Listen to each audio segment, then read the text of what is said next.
union with you and help us all to have soft influence smooth us the month till the very end. Avatar Meher Baba కీ జై. వాళ్ళు prayer చేయండి అరుణ్ గారు.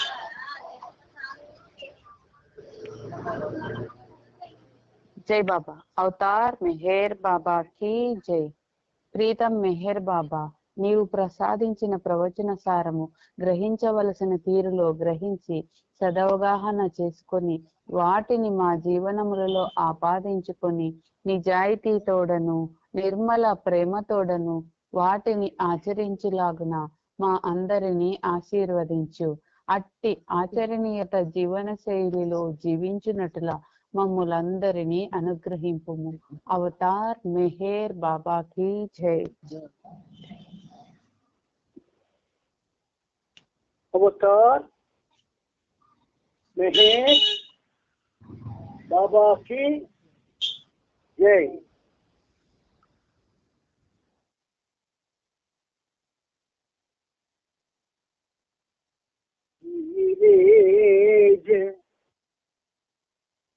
नीरेज सुंदर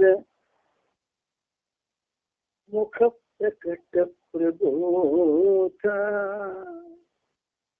मुख प्रकट प्रबोधा, मुद्रांक मौन चलित प्रबलात्म तत्व, सर्वज्ञ शेखर समस्त विबुद्ध तत्व, प्रेमावतार मेहरु नमामि नमामि नमामि नमामि.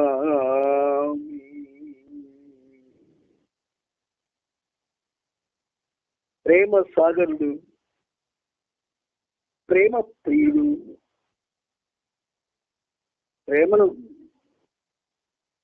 ప్రేమను కోరుకునే మహోన్నతుడు అయినటువంటి మన ప్రియతముడు ఈ రోజు కూడా ఆయనతో సహజీవనం సాగించే సదవకాశాన్ని మనకిచ్చారు. అయితే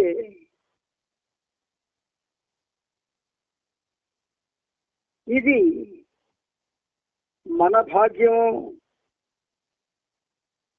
లేకపోతే మన మీద ఆయనకున్న ప్రేమ మనకి తెలియదు. కానీ మహాభాగ్యం ఆయనతో ప్రతిరోజు ఎప్పుడైతే సహజీవనం అనే పేరుతో మనల్ని ఒక గంట కూర్చోబెడుతున్నాడు, ఇది ఆయన యొక్క ప్రేమ చర్య. ఈ ప్రేమ చర్య వెనుక దివ్యమైనటువంటి ఆయన ఆలోచన ఏదో ఉంటుంది. అది మనకు తెలియక్కర్లేదు. కానీ ఈ అవకాశం బాబా మనకి ఇవ్వడం ఒక విధంగా చాలా గొప్ప వరం. అందుచేత దేనికి ప్రాధాన్యత ఇవ్వకుండా కేవలం ఏదైతే ఆయన మనతో ప్రస్తావిస్తూ ఉన్నాడో ఆ ప్రస్తావన చాలా ఉన్నతమైనదిగా భావిస్తూ ఆయనతో మన జీవనం సాగేటట్టుగా మనం ఆయన్ని నిత్యం ప్రార్థిస్తూ ఉండాలి. ఇది మన కర్తవ్యం, responsibility in every walk of spiritual life. అందుకని ఆయన మనకిచ్చిన అవకాశం, ఆయన ఇచ్చిన వరం. అందుచేత ఆ పరమ పావనునికి, ఆ పురుషోత్తముడికి, ఆ సనాతనుడికి మనందరి తరపున, ప్రపంచ భక్త కోటి తరపున శత సహస్ర కోటి పాదాభివందనాలను సమర్పిస్తూ,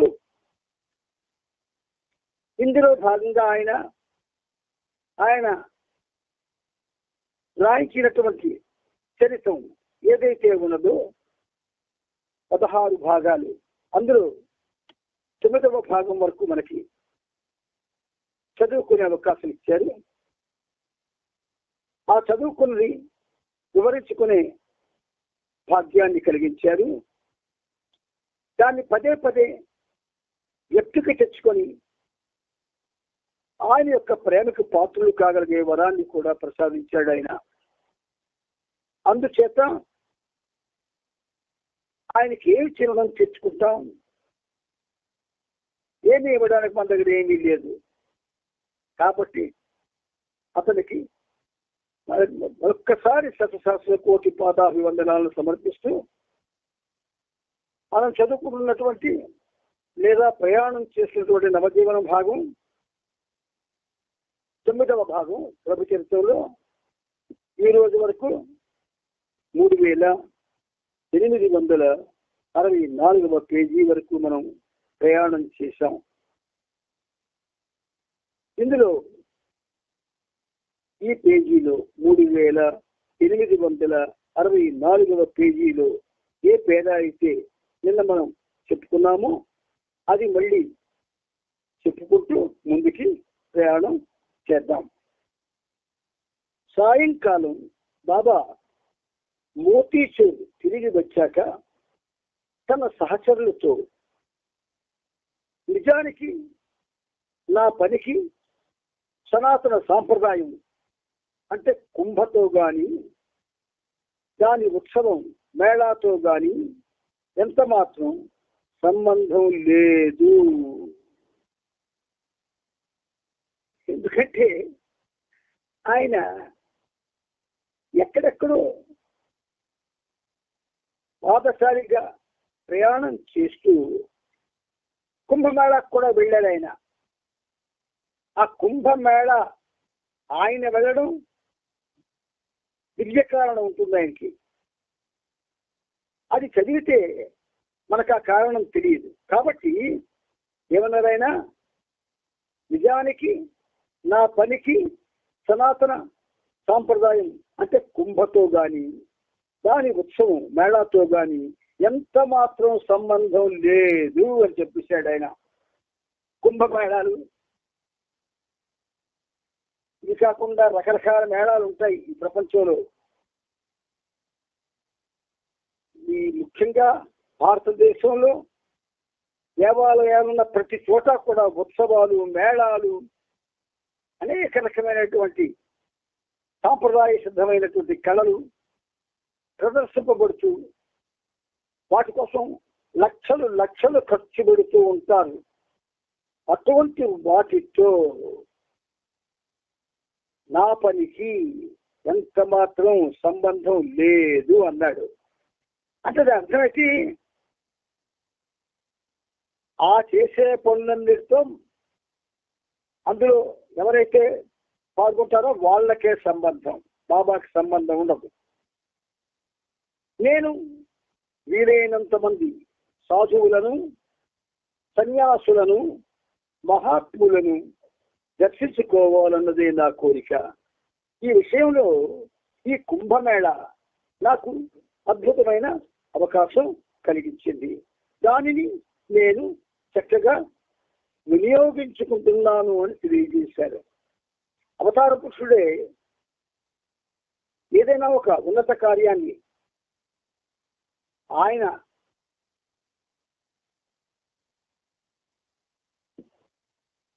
ఆలోచనలో ఉంటే అది ప్రాక్టికల్ గా చేసినప్పుడు దాన్ని ఏమన్నాడు ఆయన, వినియోగించుకుంటున్నాను అన్నాడు. మనము ఇప్పుడు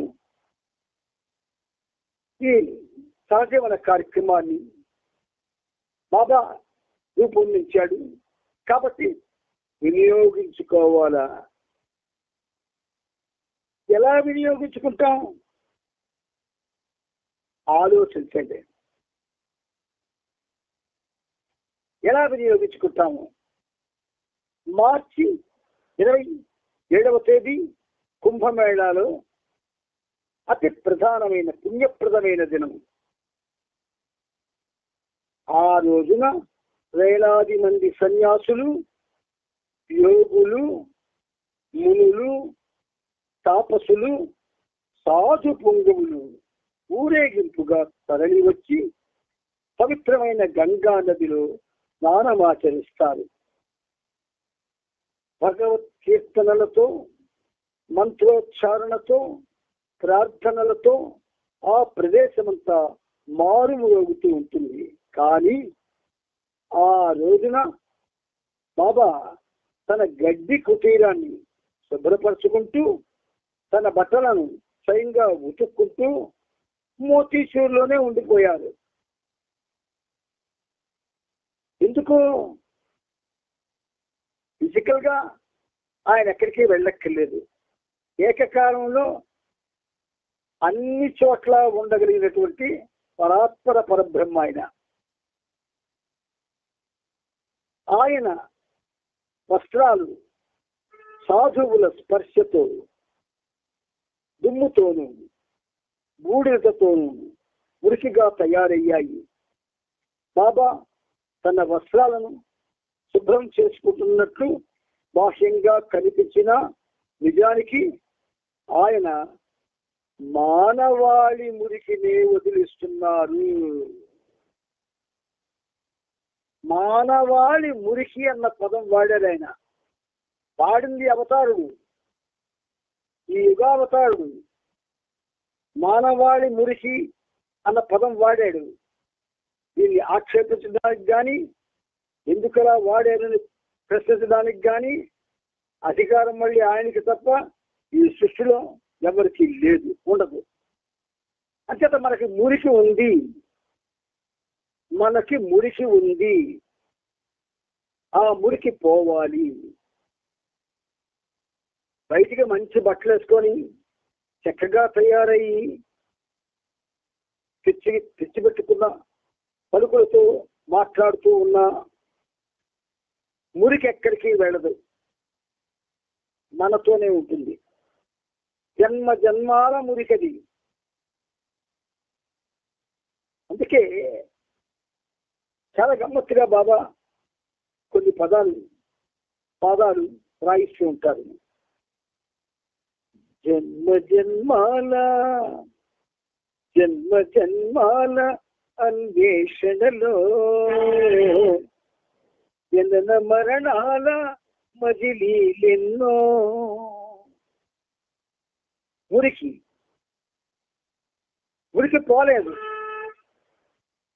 కాబట్టి ఆ మురికి ఆయన వస్త్రాలను ఉతుకుతూ నిజానికి ఆయన మానవాళి మురికినే వదిలిస్తున్నారు. ఈ మాటలు విన్నప్పుడు మనకు భయం అయ్యేలా, ఈ మాటలు విన్నప్పుడు ఏటిలాగా అవతార పురుషుడు, నేను దేవుడని నమ్మిన నా దేవుడు నాకు మురికి ఉంది అంటున్నాడే, నేను ఎలా సంతోషంగా ఉండగలను? ఎలాగా మురికిని పోగొట్టుకోగలను అని ఆలోచించాలి. ప్రతిరోజు బాబా మీకు చెప్పిస్తున్నారు స్మరణ చేయమని, నిర్నామ స్మరణ చేయమని. ఆ స్మరణ ఒక్కటే మురికిని, మనకే మురికి అయితే జన్మ జన్మాల నుంచి ఉన్నదో దాన్ని వదలగొట్టగలదు. మిగతా మనం చేసే ఏ పనులు కూడా మురికిని వదలగొట్టలేవు. ఆయన వస్త్రాలు సాధువుల స్పర్శతో, దుమ్ముతోనూ బూడిదతోనూ మురికిగా తయారయ్యాయి. బాబా తన వస్త్రాలను శుభ్రం చేసుకుంటున్నట్లు బాహ్యంగా కనిపించిన నిజానికి ఆయన మానవాళి మురికినే వదిలిస్తున్నారు. కొంతమంది తెలివైన వాళ్ళు ఉంటారు, సులువులు చెబుతారు. సులువులు ఏది సులువు అని? ఆహా, ఆయన అన్నాడు కదా, ఆయన బట్టలు తుక్కుంటూ మానవాళి మురికిని పోగొడుతున్నారని, మరి మనం ఎందుకు ప్రయత్నించాడు? కానీ మురికితో ఉన్నాం మనం, ఆయనే చేస్తాడు అన్న భావన. అంటే దీన్ని అతి తెలివితేటలు అంటారు. ఈ అతి తెలివితేటలు ఎవరికైతే ఉంటాయో వాళ్ళు జన్మలో కూడా బాధపడవలసిందే. మార్చి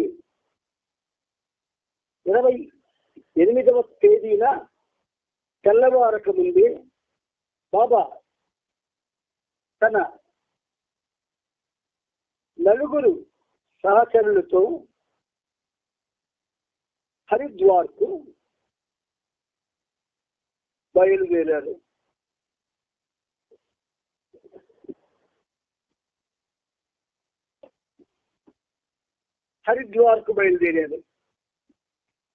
అక్కడ ఆయన నాథ్ పంతి మరియు నిర్మాలి తెగలకు చెందిన 612 మంది సాధువులను మహాత్ములను కలిశారు. నిర్మాలి శిబిరం వద్ద సాధు సత్పురుషుల దర్శనం వలన కలిగే ప్రయోజనం గురించి ఒక వృద్ధ సాధువు ఉపన్యసిస్తున్నాడు. ఒక గంట సేపు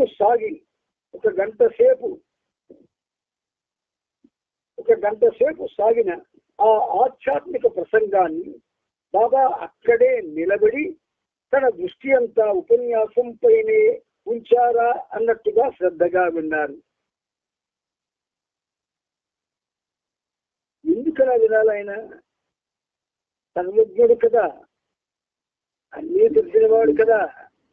ఆయన ఆ చర్యలు ఇండైరెక్ట్ గా అది మనకొక డైరెక్షన్ ఇస్తున్నాడు. ఆయన ఎవరికి ఎక్కడ ఎప్పుడు ఎవరు చెప్పినా కూడా ఆ చెప్పిన విషయాల్ని శ్రద్ధగా వినాలి అని పరోక్షంగా చెప్తున్నారు బాబా. మనం మాటల్ని ఎలా వింటామంటే మనిషిని బట్టి వింటాం. చెప్పినవాడు ఎవడు అని వాడికి ప్రాధాన్యత ఇచ్చి వింటాం. ఇది మన నైజ గుణం. ఈ నైజ గుణం ఇప్పటిది కాదు, ఇంచుమించుగా 199 మందికి ఉంది ఈ నైజ గుణం. మాట్లాడిన వాడెవడు వాడిని బట్టి వింటారు. అది వినరు, వింటున్నట్టు నటిస్తారు. అంచేత బాబా తన దృష్టి అంతా ఉపన్యాసం మీదే ఉంచారా అన్నట్టుగా శ్రద్ధగా విన్నారు. మనకి డైరెక్షన్ ఇది. ఆ తరువాత అక్కడ బాబా మాతాజీలు అని పిలువబడే 70 మంది స్త్రీలను కలిసి, మాతాజీలు అని పిలువబడే 70 మంది స్త్రీలను కలిసి ప్రతి స్త్రీ పాదాలకు శిరస్సు వంచి ప్రణమిల్లారు. వీరితో కలిపి బాబా సాంగత్యం చేసిన వారి సంఖ్య మొత్తం 4510కి చేరింది. మధ్యాహ్నం 1:30కు మోతీచూర్కు తిరిగి చేరుకున్నారు. అక్కడ విష్ణు, శత్రుఘ్న కుమార్ ఇద్దరు బాబా కొరకు వేచి ఉన్నారు. ఎలిజబెత్ ప్యాటర్సన్ నుండి వచ్చిన టెలిగ్రామ్ను విష్ణు తీసుకువచ్చి బాబాకు చూపించాడు. మిగిలిన ముఖ్య విషయాల గురించి సూచనలను ఇచ్చి వారిని తిరిగి మంజరీ మాఫీకి పంపించి వేశారు. వారున్న సమయంలో బాబా అలసటగా ఉన్నా కూడా తన పరిస్థితిని వారికి తెలియనీయకుండా వారితో ఎంతో ఉల్లాసంగా, ఉత్సాహంగా, పరిహాస వచనాలతో, హాస్య సంభాషణలతో గడిపారు. ఇక్కడ ఒక డైరెక్షన్ మనకుంది. మనం జ్వరంతో ఇంట్లో ఉన్నాం అనుకోండి, బాబా ప్రేమికులు వస్తుంటారు కదా మన ఇంటికి. రాజానతో పడుకున్న మన దగ్గరికి వచ్చి, అయ్యయ్యో జ్వరమా తల్లి, ఎప్పటి నుంచి మందులు తీసుకున్నారా, డాక్టర్ దగ్గరికి వెళ్ళారా అంటూ బాగా వీక్ అయిపోయారమ్మా. 2 రోజులు జ్వరం వచ్చి, అయ్యయ్యో 2 రోజులు అయిపోయిందా, మరి వెంటనే మీరు సరి చేసుకుంటే ఇంత నీరసం అవుతుంది కదా అని సాధారణమైనటువంటి వాడుకలో ఉన్న మాటలు వాడతారు తప్ప ఒక బాబా ప్రేమికుడు ఏ మాటలు వాడాలో ఆ మాటలు వాడాలప్పుడు. జ్వరం వచ్చిందా, బాధ వచ్చిందా? చాలా అదృష్టం తల్లి. ఎందుకంటే ఈ జ్వరం, ఈ బాధ ఆయన వరం. దీనివల్ల నీ సంస్కారాలు ఎన్ని బాబా పోగొడతారో చెప్పలేము. అంచేత సంతోషంగా ఉండు తల్లి అంటారు. అందుచేత మన మెహర్ బాబా ప్రేమికుడు మాట్లాడే విధానం కూడా మధురంగా ఉండాలి. అంతేగాని సాధారణమైనటువంటి మాటలతో మాట్లాడకూడదు. అందుకే ఆ కృష్ణవేణమ్మతో అనేక సార్లు నేను చబకబారు మాట్లాడకండి, ఆడొద్దు అని చెప్పాను. అడగండి. మన మాటలు చబకబారుగా ఉండకూడదు, ఆధ్యాత్మికంగా ఉండాలి. అవతారుడు బాగా మాట్లాడుతున్నారు అనేటట్టుగా ఉండాలి. అంతేగాని ఎవరి యొక్క పుట్టుకను బట్టి మాట్లాడే భాష దాన్ని పోగొట్టుకోవాలి. పోగొట్టుకొని ప్రత్యేకమైనటువంటి రీతిలో బాబాకి ఆనందం కలిగేటట్టుగా ఎదుటి వాడితో మాట్లాడడం అలవాటు చేసుకోవాలి.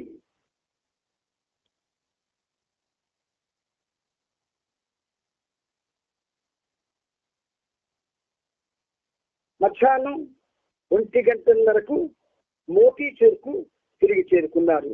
అక్కడ విష్ణు, శత్రుఘ్న కుమార్ ఇద్దరు బాబా కొరకు వేచి ఉన్నారు.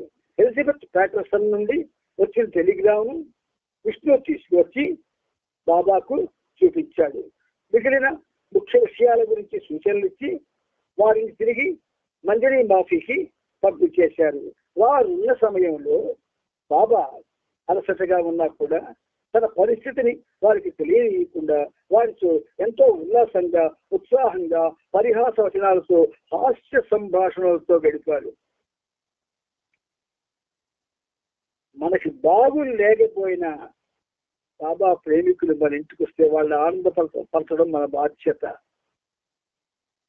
ఆనందపరచడం అంటే ఎగిరికి ఎంతడం కాదు, గట్టిగా కౌగిలించుకోవడం కాదు,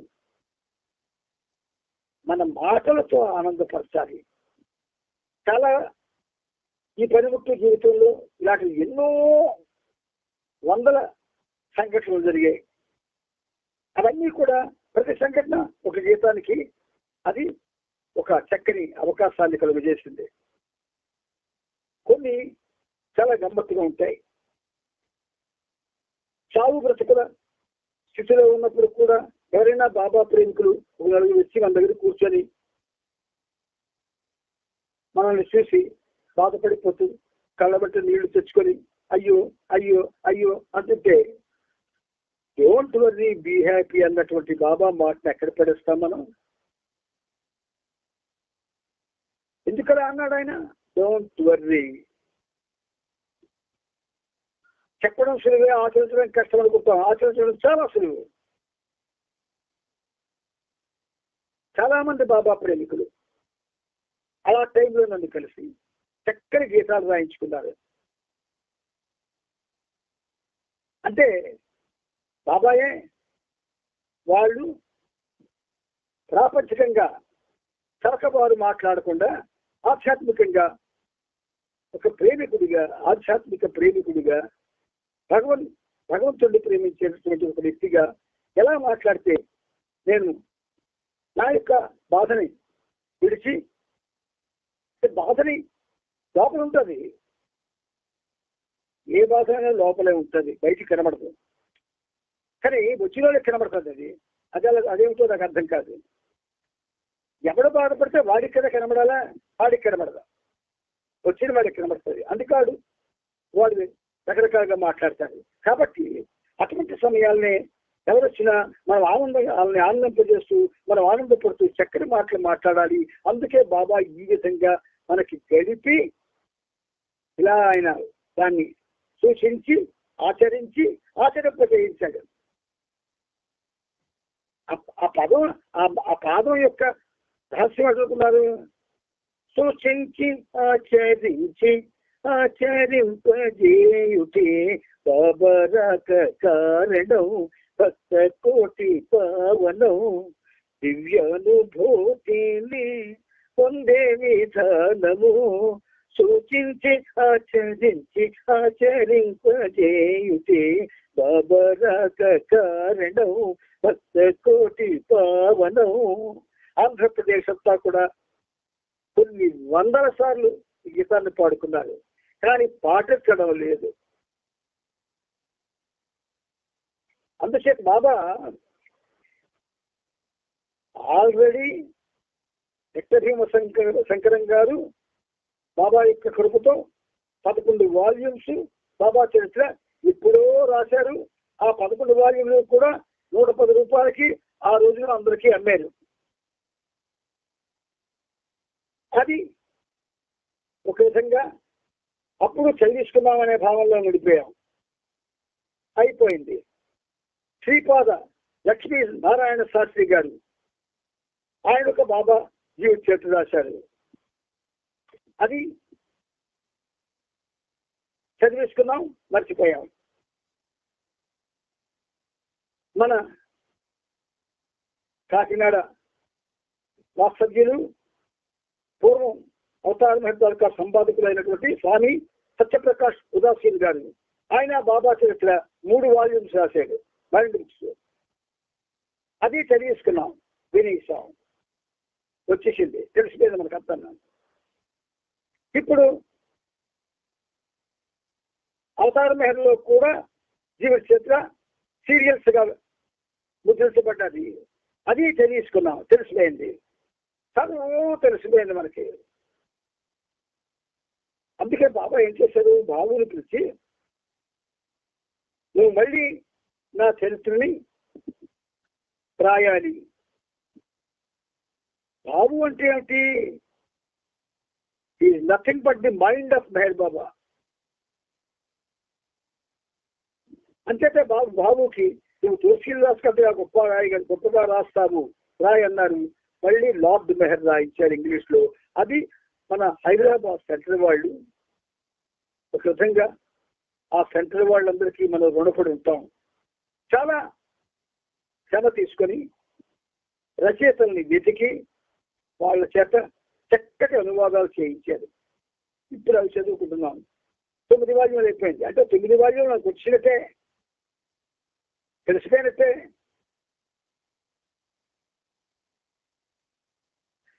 బాబా అంటారు ఒక సందర్భంలో, నేనెంత గొప్పవాడిను నాకే తెలియదు అన్నాడు ఆయన. కానీ మనకి తెలిసిపోయిందంట అందరితో. బాబా మాకు బాగా తెలుసండి అన్నట్టుగా మాట్లాడతాం. అమాయకత్వం ఒక విధంగా చెప్పాలంటే దుర్దృష్టకరమైనటువంటి ఆలోచనల యొక్క ప్రభావం. అందుచేత బాబా అలసటగా ఉన్నా కూడా తన పరిస్థితిని వారికి తెలియనియకుండా వారితో ఎంతో ఉల్లాసంగా, ఉత్సాహంగా, పరిహాస వచనాలతో, హాస్య సంభాషణలతో గడిపారు. అది సహజంగా ఉంటుంది బాబా చేసింది. మనం ఒకవేళ అలా చేయడానికి ప్రయత్నం చేస్తే అసహజంగా కనిపిస్తుంది. మార్చి 29వ తేదీన హిందువుల ముఖ్యమైన పండుగ శ్రీరామనవమి, ప్రభువైన శ్రీరాముని జన్మదినం వచ్చింది. సాత్ సరోవర్కు కొత్త వారంలో వచ్చారని తెలిసి బాబా అక్కడికి వెళ్ళారు. ఆ రోజు సాంగత్యం చేశారు. దారి మొత్తం వాహనాలతోనూ కుంభమేళాకు వచ్చిన ప్రజలతోనూ జనసమ్మర్దంగా మారిపోయింది. బాబా అంత రద్దీగా ఉన్న దారిలోనూ సాధువులు ఎదురైనప్పుడు రోడ్డు మీదే వారిని ఆపి వారి పాదాలకు ప్రణమిల్లేవారు. కొందరు సాధువులు చెట్ల నీళ్ళలో విశ్రమిస్తున్నప్పుడు, కొంతమంది గంగా నదీ తీరంలో కూర్చున్నప్పుడు బాబా వారి వద్దకు వెళ్లి ప్రణమిల్లేవారు. మరికొంతమంది సాధువుల్ని వారు స్నానమాచరించే సమయంలోనే వారి వద్దకు వెళ్లి ప్రణమిల్లేవారు. ఎవరికి ప్రణమిల్లుతున్నాడు ఆయన? వాళ్ళందరికీ ప్రణమిల్లుతూ తనకు తానే ప్రణామం చేసుకుంటున్నాడు ఆయన. ప్రణామము ఇది ఒక గొప్ప చర్య. సనాతన కాలం నుంచి కూడా మానవుడికి ఒక విధంగా ఒక మార్గదర్శిగా చెప్పబడినటువంటి మాట ప్రణామము. ఇది తేలికైపోయింది. దాని యొక్క ఉన్నతత్వం చాలా తేలికైపోయింది. కానీ బాబా దాని ఉన్నతత్వం జీర్ణింపజేసుకున్నారు కనుక ఆ కార్యక్రమాన్ని చాలా ఉన్నతంగా చేస్తున్నాడు ఆయన. ఒకానొక సందర్భంలో నది ఒడ్డున క్రిందకి దిగే రాతి మెట్లపై సాధువుల మధ్య తొక్కిసలాట జరిగింది. గుంపులు గుంపులుగా ఒకరిని ఒకరు చూసుకుంటూ పోతుండేవారు.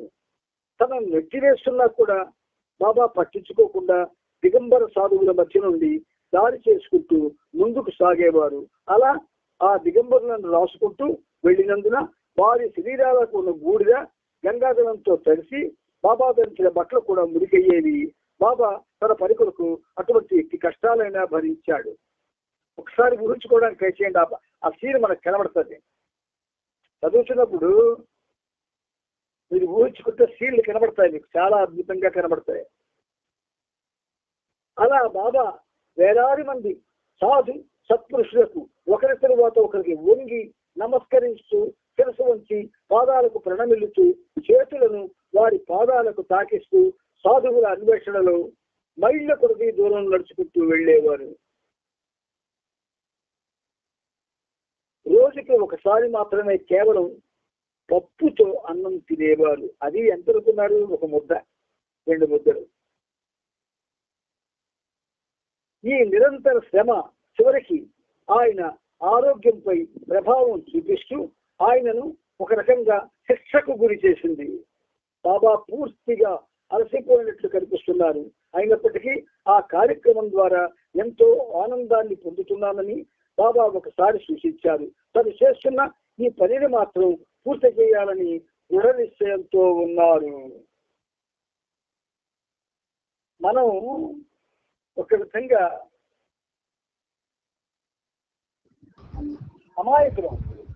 అమాయకులమే అంటారు నేను.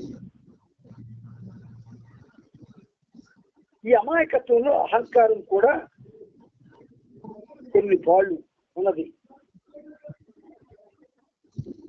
అందుచేత ఆ అహంకారం నడిపిస్తూ దాని చెప్పు చేతల్లో మనల్ని ఉంచుకుంటుంది. అందువల్లనే ఎంత చదివినా ఎంత విన్నా మనకి ఒక విధంగా చెప్పాలి అంటే మనలో ఆ చదివినవి ఆ విన్నవి అవి స్టోర్ అయినా మన యొక్క ఇతర కార్యక్రమాల వల్ల అవి దూరం అయిపోతున్నాయి. మనకి వయస్సు పెరుగుతున్న కొద్దీ మధ్యమరుపు వస్తుంది. కానీ మనకి యమనంలో ఉన్న మధ్యమరుపు ఉంటుంది, బహుమానంలో ఉన్న మధ్యమరుపు ఉంటుంది, వృద్ధాప్యంలోని మధ్యమరుపు ఉంటుంది. ఎందుకు? ఏ విషయాల్లో మధ్యమరుపు వస్తుంది? ఒక్క దేవుడి విషయాల్లోనే మధ్యమరుపు వస్తుంది. దేవుడి విషయాల్లోనే మనం వెనకబడి ఉంటున్నాం, గుర్తుంచుకోండి. అందుకే బాబా పదే పదే లవ్ మీ లవ్ మీ లవ్ మీ లవ్ మీ అబౌవ్ ఆల్ అనేవాడు. అబౌవ్ ఆల్, అన్నిటికంటే అతీతంగా నన్ను ప్రేమించండి అంటే అన్నిటితో పాటు ఆయన ప్రేమిస్తున్నాం మనం. ఎంత మంచి లక్షణమో మంది. అన్నిటికంటే అతీతంగా నన్ను ప్రేమించాలి అని బాబా కోరితే అన్నిటితో పాటు ప్రేమిస్తున్నాం. అందువల్ల ఏమైంది? మనకి ఏవైతే ఇష్టమైనవి ఉన్నాయో వాటిని మేము కుటుంబంగా ప్రేమిస్తూ ఆయన మాకు ఏదో వింటున్నాం, జస్ట్ వింటున్నాం అంతే. ఇది కామెంట్ కాదు, మన మూమెంట్కి ఒక పుష్ట పెడుతున్నారు Baba. It's not comment, it's our regular moment that should be curbed. ఈ చర్య ఆగాలి, ఆపుతున్నాడు ఆయన. కానీ మనం ఆగడం లేదు. ఆగడం అంటే ఏమిటి? నీకు నీ జీవనానికి, నీకున్నటువంటి కోరికలకి, నీకున్న తపనలకి, నువ్వు చేస్తున్న పనులకి ఫుల్ స్టాప్ పెట్టి ఆయనతో జీవనాన్ని కొనసాగించమంటాడు మన ప్రీతముడు. మనం అంటే ఇక్కడ శ్రీకాకుళంలో ఆయన ఇళ్లలో ప్రత్యేకంగా ప్రత్యేక సహవాసులు పెట్టుకొని బాబా విషయాలు చెప్పుకునే అవకాశం ఇచ్చాడు. ఆ రోజుల్లో అన్నయ్య అన్నయ్య అన్నయ్య అన్నయ్య అని నన్ను ఎంతో ప్రేమతో పిలుస్తూ వాళ్ళ ఇంటికి ఆహ్వానిస్తూ అనేక విషయాలు వినేవారు. ఎప్పుడైతే నా ఈ మరిముట్టు యొక్క మాటల్లో ఖచ్చితమైన విషయాలు వెల్లడివుతూ ఇలా చేయవలసి ఉండగా ఇలా చేస్తున్నాము, ఇలా చేయవలసి ఉన్నది అన్న మాటలు నడుతున్నాయో అవన్నీ కూడా వాళ్ళకు కొంచెం బాధ కలిగించి ఉండవచ్చు. బాధపడకూడదు, సిగ్గుపడాలి. నువ్వు చేయలేని పని అవతారుడు నీకు చెప్పి చెయ్యాలి అంటే నువ్వు చెయ్యకుండా సంవత్సరాల తరబడి నీవతో నువ్వే ఉంటే దాని అర్థం ఏమిటి? అవతారాన్ని నిర్లక్ష్యం చేస్తున్నట్టే కదా. అవతార పురుషుని నిర్లక్ష్యం చేస్తే జన్మలు ఎత్తుతాం కానీ జన్మరాహిత్యం రాదు. నాకు జన్మలే కావాలి, రాహిత్యం అక్కర్లేదు అన్నవాడు కొంత నమస్కారం. అలాగే ఉండండి. కానీ జన్మరాహిత్య స్థితి కావాలి అనుకుంటే మాత్రం, ఎందుకంటే గాడ్ స్పీక్స్ గురించి అందరూ మాట్లాడుతున్నారు. The very purpose of God speaks. God speaks యొక్క ప్రయోజనం ఏమిటి అంటే జన్మరాహిత్య స్థితిని నువ్వు తెలుసుకొని ఆ దిశలో ప్రయాణం చేస్తావని ఆయన గాడ్ స్పీక్స్ ఇచ్చి పరిణామము, పునర్జన్మ, వ్యావర్తనము అనేటటువంటి అధ్యాయాలతో అంత పెద్ద గాడ్ స్పీక్స్ ఇచ్చాడు ఆయన. ఇవి నిజాలు ఏదిగా ఉంటాయి, కమ్మగా ఉండవు. మనలో మార్పు రాని విషయాలను మారే విధంగా బాబా చెప్పారు. మారాలి మారాలి మారకపోతే జన్మలు ఎత్తవలసిందే. ఇది సత్యం, తప్పదు. ఇలా ఎన్ని జన్మలైనా మనం గడిపిన ఒక జన్మ విషయాలు ఇంకొక జన్మలో తెలియవు, ఆ జన్మలో విషయాలు ఇంకొక జన్మలో తెలియవు. అంటే ఎక్కడ వేసిన గొంగళి అక్కడే ఉంటుంది. అందుకని ఏ మిత్రులారా, సహజీవనం అంటే సరదా జీవనం కాదు. సహజీవనం అంటే సత్యదర్పణం. సత్యాన్ని నీ కళ్ళకి కట్టినట్టు చూపిస్తుంది సహజీవనం. అందువల్ల ప్రేమతో, బాబా మీద ప్రేమతో, బాబా మీద భక్తితో, బాబా మాట వినాలనేటటువంటి ఒక దృఢ సంకల్పంతో ఈ సహజీవనంలో మీరంతా కూడా ఏవైతే బాబా చెప్తున్నారో వాటిని మీరు కొంచెం మళ్ళీ మళ్ళీ అవి నెమరు వేసుకుంటూ దృఢకి తెచ్చుకుంటూ జీవనాన్ని సాగించడానికి ప్రయత్నం చేస్తే మీ జీవనాలు పావనాలు అవుతాయి. లేకపోతే మళ్ళీ ప్రారంభంలోనే ఉంటాయి. అవతార్ మెహర్ బాబా కీజే, అవతార్ మెహర్ బాబా కీజే, అవతార్ మెహర్ బాబా కీజే.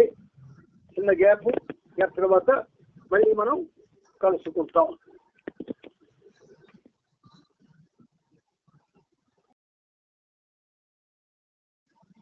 ఈ కార్యక్రమంలో భాగంగా కొన్ని గీతాలు పాడుకుంటూ వాటి యొక్క లోతైనటువంటి అర్థాల్లోకి మనం ప్రయాణం చేస్తూ ఉన్నాం.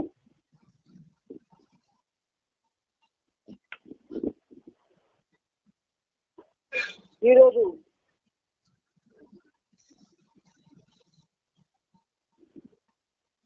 ఒక ప్రత్యేకమైన గీతాన్ని మనం వినబోతున్నాం. అది బాబా మనకి 13/8/2010 ఈ పనిముట్టు ధర్మవరంలో ఉన్నప్పుడు మోహన్ దాస్ గారి ఇంట్లో ఆ రాత్రి పడుకుంటే కొంచెం గుండెలో నొప్పి వచ్చి, అదే సమయంలో అంటే చిన్న అంటే కొన్ని తెలియజేస్తున్నాను, లక్షకు పైగా ఉన్నాయి. భగవంతుడు నాకు ఆయన ప్రేమించి, ఆయన నన్ను ప్రేమించి, నేను ప్రేమించి కాదు, ఆయన నన్ను ప్రేమించి నాకు ఇచ్చిన అవకాశాలు. అందువల్ల మోహన్ దాస్ గారికి గుండెలు నొప్పి వచ్చింది. రాత్రి పాపం వాళ్ళు నాతో, ఆ దంపతులు మోహన్ దాస్ గారు ఆయన భార్య నాతో పాటు కూర్చొని బాబానామం చేసుకున్నారు. ఈ విధంగా 12:30 గంటలకు అంతకు 12:30 కాకినాడ గాంధీ ఫోన్ చేసేది. ఆ టైంలో వెంటనే మాట్లాడకండి, నేను చెప్పేస్తాను తండ్రి, రేపు మాట్లాడమనంటే వద్దు, వాడి పాపం ఏదో అవసరంతో ఫోన్ చేసి ఉంటాడు. సాధారణంగా నాతో అవసరం ఉంటుంది, అన్నయ్య ఆ పాట కావాలి, అన్నయ్య ఈ వర్షం మీద ఒక పాట రాయి, అన్న పాట నాకు వచ్చి రికార్డ్ చేసుకొని నుంచి ఇలాంటి మాటలు నాతో ఉంటే బరికే ఉండవు. అందుచేత వాడు ఏమన్నాడా రాత్రి ఇప్పుడు 12:30 అంత అయింది. అన్నయ్య సప్తవర్ణ పతాకం మీద ఒకే ఒక్క పాట ఉన్నది, అదే అందరూ పాడుకుంటున్నారు. అలా కాకుండా మీ ద్వారా ఒక గీతం బాబా ప్రేమికులకు అందితే బాగుంటుంది అని గుండెలతో బాధపడుతూ ఉన్నటువంటి ఈ పనిముట్టికి బాబా వాడి ద్వారా ఒక శాసనం చేసినట్టు చేశారు. అయితే అదేంటిది బాబా జీవిత చరిత్రలో జరిగిన సంఘటనతో ముడిపడి ఉంది కాబట్టి, సరేంద్ర నాయన బాబా ఈ రాత్రి మీ చేత నాకు ఒక ఆజ్ఞ ఇచ్చారు, సరే దాన్ని తప్పకుండా నెరవేర్చడానికి ప్రయత్నం చేస్తాను అని చెప్పి, ఆ రాత్రప్పుడు అక్కడ ధర్మవరంలో సరస్వతి శేషేంద్ర దంపతులు ఉండేవాళ్ళు, వాళ్ళ ఇంట్లోనే కార్యక్రమాలు జరిగింది. వెంటనే ఆ రాత్రప్పుడు వాళ్ళకి ఫోన్ చేశాను. వెంటనే శేషు లేచాడు, తన స్తంభ లేచింది. ఏటనే ఈ రాత్రి ఫోన్ చేస్తావు, ఇలా కాకినాడ నుంచి గాంధీ కోరాడమ్మా, అది గాంధీ కోరిక కాదు, బాబా కోరిక, అది ఎలాగైనా తిరగాలి. మీరు లార్డ్ మెహర్బత్కి ఈ సప్తవర్ణ పతాకం ఏ పేజీలో అయితే ఇది ముద్రణ జరిగిందో, ప్రసేపబడిందో ఆ పేజీ తీసుకుంటండి, నేను తెల్లవారు వస్తాను. ఈ రాత్రి వద్దులు కానీ నా ఇంట్లో బాడీ ఎందుకని రాలేదు, తెల్లవారు వస్తాను, తప్పకుండా పేజీ తీసి ఉంచండి, వెతికి ఉంచండి అన్నాను. అని 11 పేర్లు బాబా ఏదో పెద్దకు అవకాశం ఇచ్చారు. తెల్లవారు మళ్ళీ వాళ్ళ ఇంటికి 9:30కి వెళితే ఆ ఇద్దరు దంపతులు కూడా లార్డ్ మెహర్ 441వ పేజీలో ఉన్నటువంటి ఆ సప్తవర్ణ పతాకం కథ ఉన్నటువంటి ఆ పేజీ తీసి రెడీగా ఉంచారు. వెంటనే బాబా అక్కడ శేషు వాళ్ళ ఇంట్లో ఒక బాబా రూమ్ ఉంటుంది, ఆ రూమ్లోకి వచ్చి వెళ్ళిపోయి అప్పుడు ఆలోచించాను, బాబా ఒకటే పాట మన సోదరులు భాస్కర్ రాజు గారి చేత బాబా రాయించారు, ఎగురుతోంది మెహర్ పతాకం అని. అది ఎగురుతూనే ఉంది, మనం చూడడం లేదు.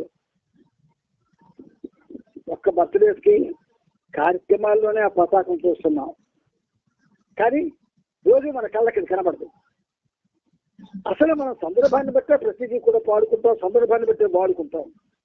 వాడుకోవడం అంటే ఒక సందర్భాలు కావాలి. కానీ భగవత్ సేవలో ప్రతి క్షణం కూడా సేవ చేయాలి, సేవ చేసే అవకాశం దొరుకుతుంది.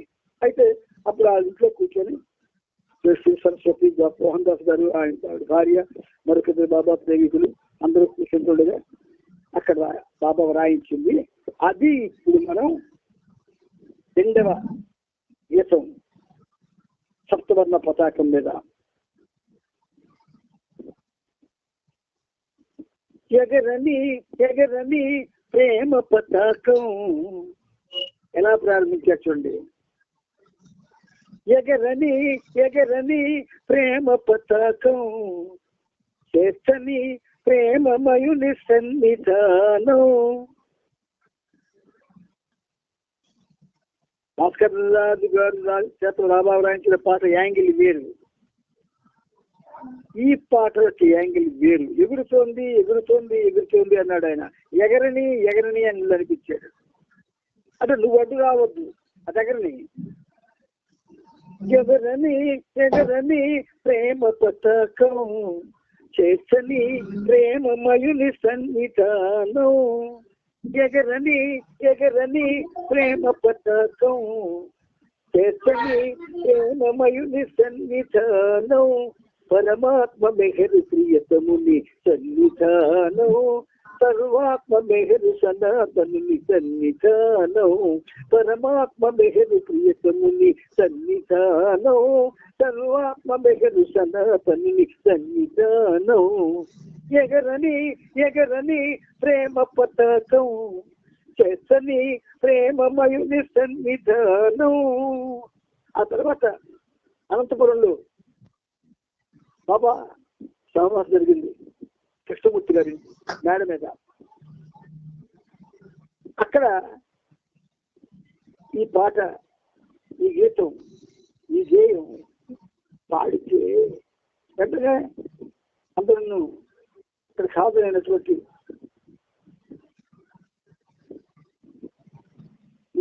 మనకందరికి ఇష్టమైనటువంటి ఒక ఆయనకి దాని అర్థం చెప్పమంటే చెప్పవలసిన అవసరం ఇంకేముంది, అందులో ఎలా ఉందో దాని కథ అంతా చక్కగా అందులో రాయబడింది, మరి చెప్పుకోవాల్సిన అవసరం లేదు, పదండి అనేసాడు ఆయన. అంటే ఇది పాడరు. ఎందుకో చెప్పనా, మనం వ్యక్తులకి దాసోహం అయిపోయాం, అవస్థకి దాసోహం ఉంది, వ్యక్తిత్వానికే ప్రాధాన్యతస్తున్నాము. అందువల్లే అయినా చాలా మంది ఈ గీతాన్ని వాళ్ళ యొక్క సావాసుల్లో పాడుకుంటూ ఉన్నారు. ఎగరని ఎగరని ప్రేమ పతాకం చేసని ప్రేమమయుని సన్నిధానం, పరమాత్మ మెహరు ప్రియతముని సన్నిధానం, సర్వాత్మ మెహరు సనాతనుని సన్నిధానం, ఎగరని ఎగరని ప్రేమ పతాకం చేసని ప్రేమమయుని సన్నిధానం. ప్రభుత్వం లార్డ్ మెహర్ పేజీ 441 ఉన్నది.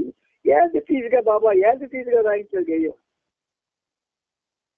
మెహరాబాదులో జోపిడి స్థలములో పతాకముండాలని ప్రస్తావన రేగగా, మెహరాబాదులో జోపిడి స్థలములో పతాకముండాలను ప్రస్తావన రేగగా, రంగుల యుద్ధమది రాగాన పడుతుంటే,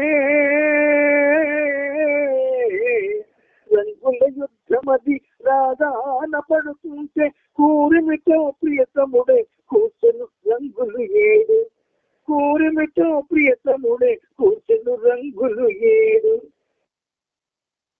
ఆ పతాకం ఎలా ఉండాలి,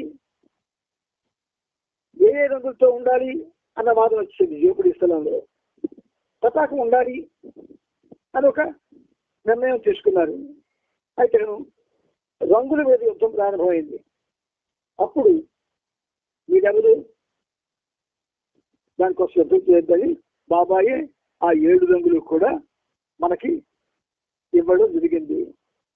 రంగుల యుద్ధమది రాగాన పడుతుంటే, కూరిమితో ప్రియతముడే కూర్చెను రంగులు ఏడు, కూరిమితో ప్రియతముడే కూర్చెను రంగులు ఏడు, ఎగరని ఎగరని ప్రేమ పతాకం చేసని ప్రేమమయుని సన్నిధానం.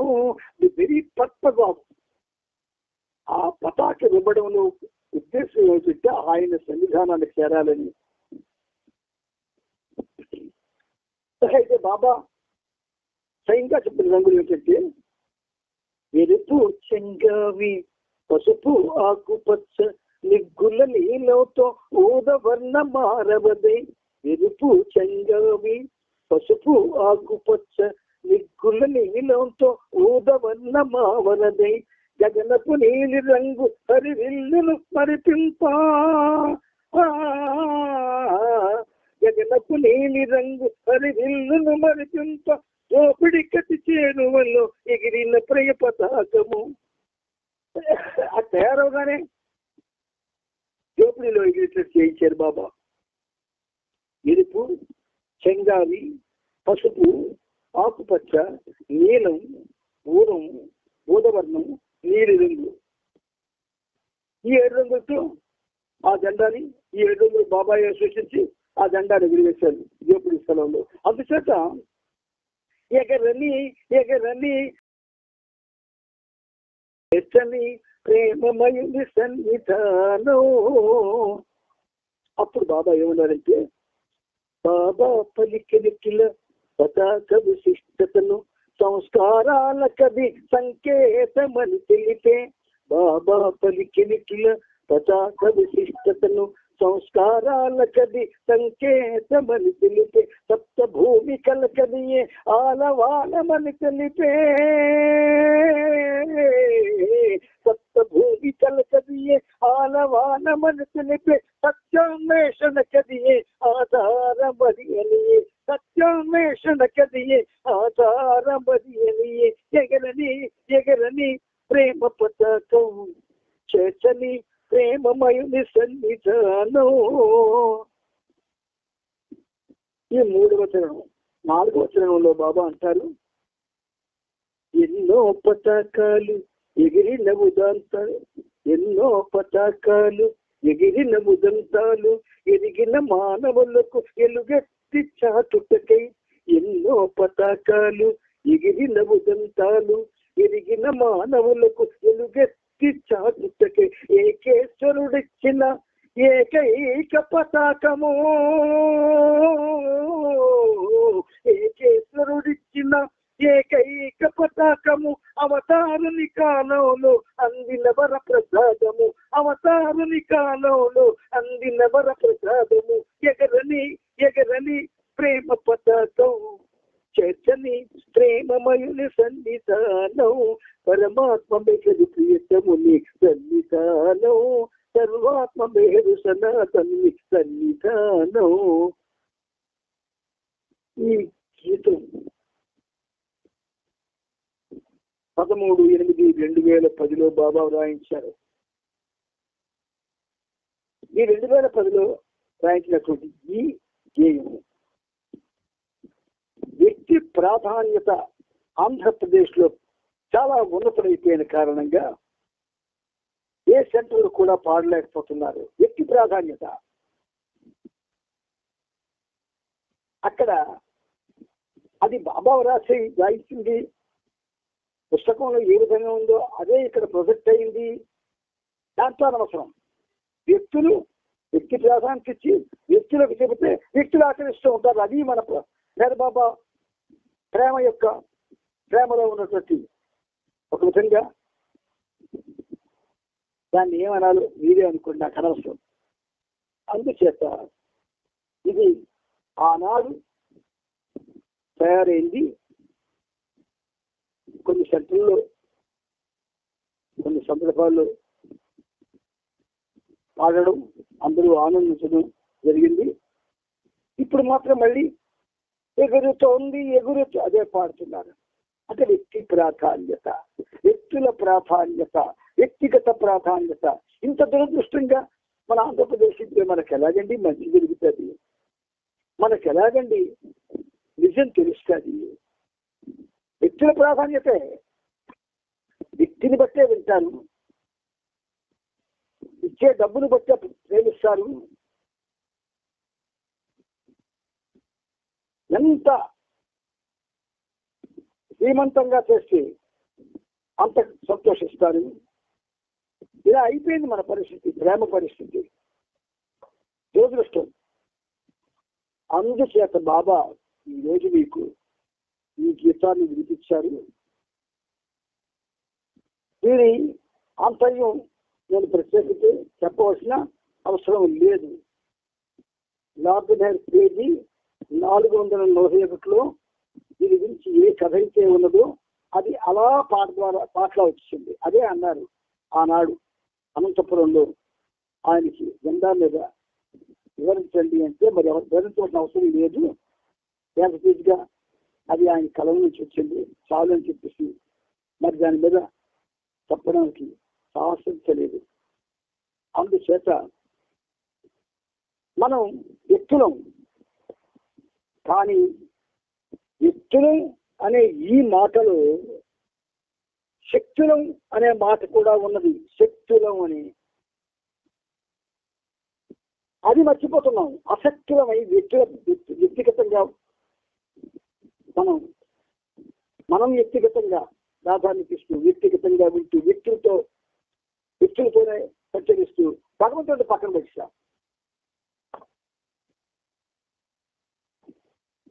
ఆంధ్రప్రదేశ్లో తక్కువ మంది ఉన్నారు వ్యక్తులకి ప్రాధాన్యత ఇవ్వని వాళ్ళు, చాలా తక్కువ మంది ఉన్నారు. మిగతా వాళ్ళము వ్యక్తులతోనే తిరుగుతూ వ్యక్తులతోనే ఉంటూ వ్యక్తులతోనే జీవిస్తూ వ్యక్తులతోనే చచ్చిపోతున్నారు. కానీ సత్యంతో ఎవరు చెలిమి చెయ్యట్లేదు. ఇది నిజం నిజం నిజం. సహవాసకి వెళ్ళాలంటే మనుషులు కావాలి. నాకు నచ్చిన మనుషులతో నేను వెళ్తాను, ఎవరికి నచ్చిన మనుషులతో వాళ్ళు వెళ్తారు. ఒక గేయం పాడాలి, ఒక గీతం పాడాలంటే నాకు ఒక తోడు కావాలి, వాళ్ళు నాకు నచ్చిన వాళ్ళు అవ్వాలి. అలాగే సావాసులు ఎవరికి ప్రాధాన్యత ఇస్తారంటే ఈ వ్యక్తిగతంగా ఎవరైతే ప్రాధాన్యత ఇస్తూ ఎక్కువ డబ్బులు ఇస్తుంటారో వాళ్ళకి ప్రాధాన్యత ఇస్తారు, అందరికీ ప్రాధాన్యత ఇస్తున్నట్టుగా నటిస్తారు. సీటీలు ఇమ్మంటారు, 100 సీటీలు వస్తే 20 మందికి ఇస్తారు. ఇదంతా ప్రేమే. The negative face of love, the negative face of love అది ప్రేమకు సంబంధించిందే. కాకపోతే ప్రేమ యొక్క వ్యతిరేక ముఖం అది. ప్రేమ యొక్క వ్యతిరేక ముఖంలో ఉన్న వాళ్ళు ఎవరూ కూడా భగవంతుడిని తెలుసుకోలేరు.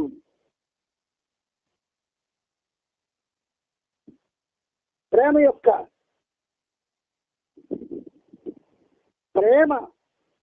పరిధిలో ఉన్న వాళ్ళకి మాత్రమే భగవంతుడు అర్థమవుతాడు, భగవంతుడి విషయాలు అర్థమవుతాయి, భగవంతుడికి దగ్గర కాగలుగుతారు. చచ్చిపోయిన వాళ్ళ గురించి కూడా చాలా ఉన్నతంగా మాట్లాడుకుంటున్నామే. బ్రతుకున్న మనుషుల్లో వాడొద్దు, ఈమెొద్దు, ఆమె వద్దు ఇలాంటివి బ్రతుకుంటే ఇదేం ప్రేమ అండి? ఇది ప్రేమ డ్రామాయా? నచ్చిన వాళ్ళు, నచ్చని వాళ్ళు, డబ్బున్న వాళ్ళు, డబ్బు లేని వాళ్ళు, చెయ్యగలిగిన వాళ్ళు, చెయ్యలేని వాళ్ళు, ఉపయోగపడేవారు, ఉపయోగం లేదు. ఎవరండి? ఎవరు చెప్పారండి? బాబా ఎక్కడ చెప్పాడు? నాకు చూపించండి. మనలో ఇన్ని తారతమ్యాలు పెట్టుకొని బాబా బాబా అంటుంటే మనకు సిగ్గనిపించడం లేదా? ఎంత బాధది! ఎక్కడెక్కడి నుంచో ఏ రాత్రప్పుడు ఏ ఉదయం ఫోన్ చేసి, అన్నయ్య ఈ వర్ష బాగుందని అది మీద ఒక పాట, బాబా పాట ఆశ పంపించడా అంటే వెంటనే బాబా ఆ వెంటనే పంపిస్తుండేవాడు.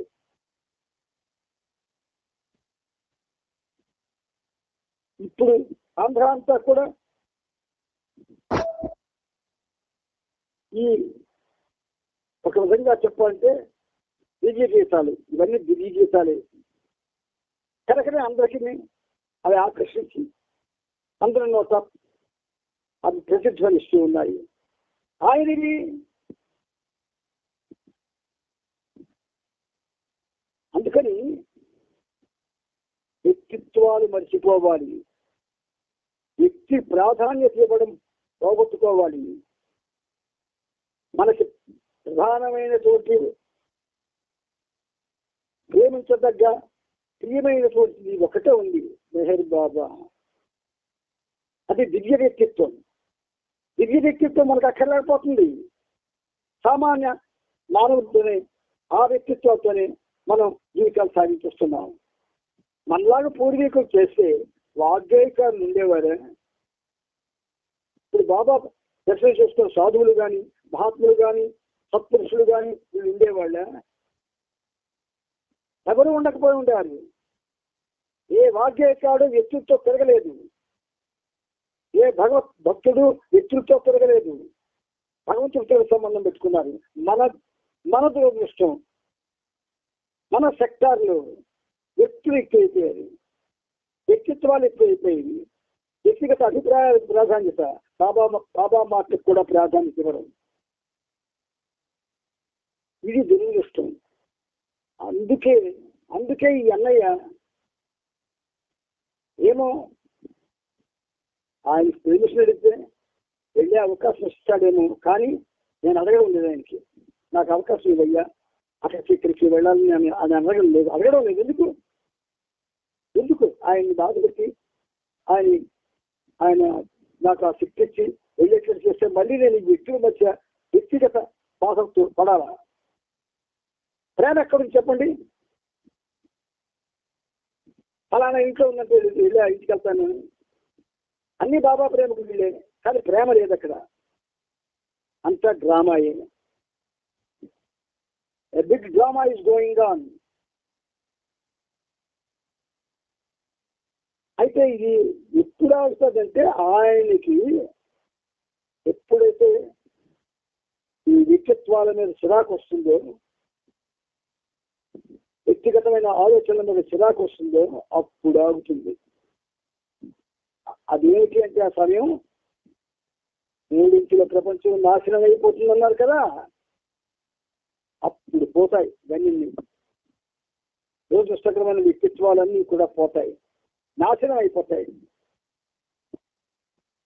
అప్పుడు నూతన మానవాళి ఆవిర్భవించి ఆయన యొక్క కార్యక్రమాన్ని నూతనంగా చేస్తుంది, వ్యక్తిత్వాలకు ప్రాధాన్యత ఇవ్వకుండా.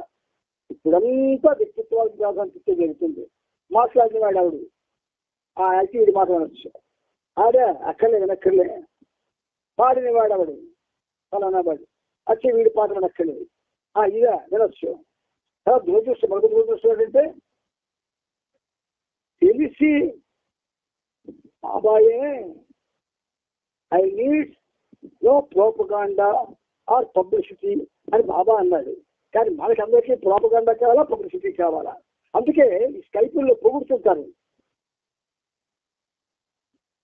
శృతి లయ లేకుండా పైన అబ్బబ్బబ్బో ఎంత బాగా పాడారండి అని పొగుడుతుంటారు. శృతి ఉండదు, లయ ఉండదు, తాళం ఉండదు, ఉచ్చారణ బాగుండదు, మధ్య మర్చిపోతుంటారు. అయినా అబ్బబ్బబ్బా చాలా బ్రహ్మాండంగా పాడారండి పోకపోతే అది నడదు. ఒకరికైనా వస్తారు మనుషులు, ఆవాసులకైనా, స్కైపులకైనా, లేదు ఏ కార్యక్రమానికైనా.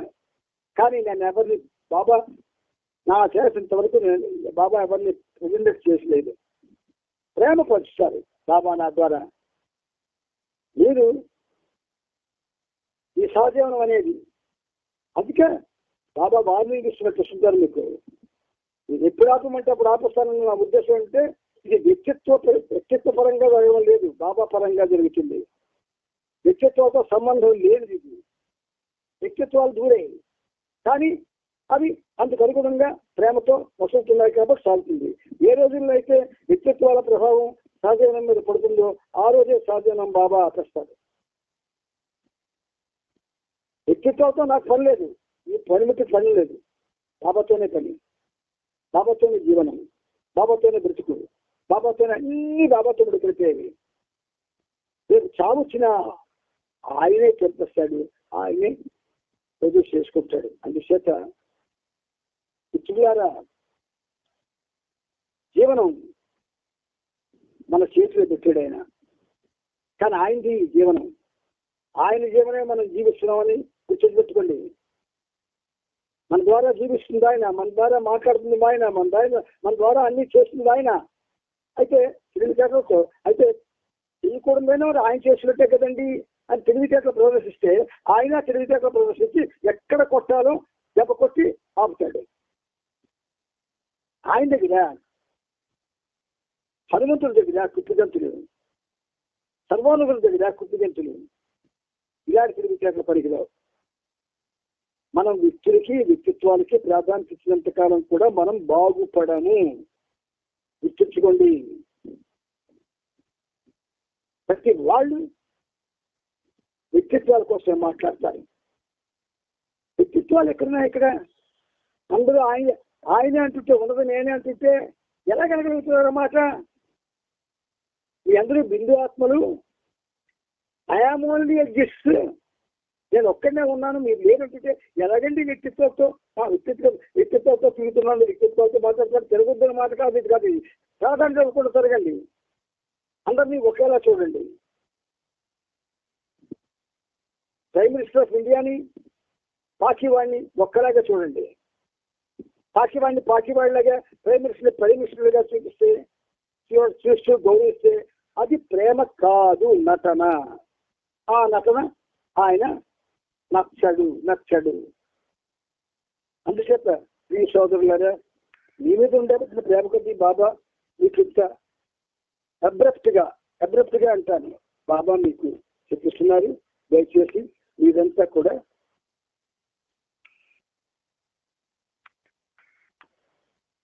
గ్రహించి బాబా ప్రేమలో ఒక్క అడుగైనా చనిపోయే లోపల ముందుకు వేయడానికి ప్రయత్నం చేయండి. ఆ ఒక్కడుగు వేసాము అని మనకు ఎలా తెలుస్తుంది, మాకు ఎలా తెలుస్తుంది అని మీకు అవమానం ఉండొచ్చు. మీలో ఉండకూడనవన్నీ తొలగిపోతాయి. ఎప్పుడైతే మీలో ఉండకూడనవన్నీ ఒక్కొక్కటిగా పోతూ ఉంటాయో, టీచరు క్లాసులో 45 మంది విద్యార్థుల్ని ప్రేమిస్తాడు. 45 మంది విద్యార్థుల్ని చదువు చెప్పి వాళ్ళకి ఉత్తీర్ణులు చేయడానికే ప్రయత్నిస్తాడు. కానీ అంతమంది ఉత్తీర్ణులు ఎవరు? ఒకవేళ ఉత్తీర్ణులైనా ఒక 5-6 ఉన్నతంగా ఉత్తీర్ణులు అవుతారు, ఒక 5-6 మామూలుగా ఉత్తీర్ణులు అవుతారు, మిగతా వాళ్ళంతా ఫెయిల్ అయిపోతారు, లేదా బోర్డర్ మార్కులతో పాస్ అవుతారు. ఇక్కడ ఇదంతే. బాబాతో నువ్వు సంబంధం పెట్టుకుంటే నువ్వు బాబా ప్రేమికుడివి. వ్యక్తులతో సంబంధం పెట్టుకుంటే వ్యక్తుల ప్రేమికుడివి. బాబా మాటలు ఆయన పుస్తకాల్లో సక్రమంగా ఉన్నాయి, కావలసినవి ఉన్నాయి. అది మనం పాటించాలి. అవి మీరు పాటించాలన్న ఉద్దేశంతో బాబా ఎంత కూలంకషంగా మీకు బాబా చెప్పిస్తున్నారు. మరొకటి కాదు. ఇందులో మనం పోగొట్టుకుందేమీ లేదు, రాబట్టుకుందేమీ లేదు. అందుచేత మీరు మిత్రులారా, మీరు ఆధ్యాత్మికంగా మేము ఎదుగుతున్నామా లేదా అని పరీక్షించుకోండి. ఏ రోజుకి ఆ రోజు ఆధ్యాత్మిక ఎలివేషన్ మనలో వస్తుందో అది చూసుకోవాలి. అది అవసరం. అవతార్ మెహర్ బాబా కీజే, అవతార్ మెహర్ బాబా కీజే.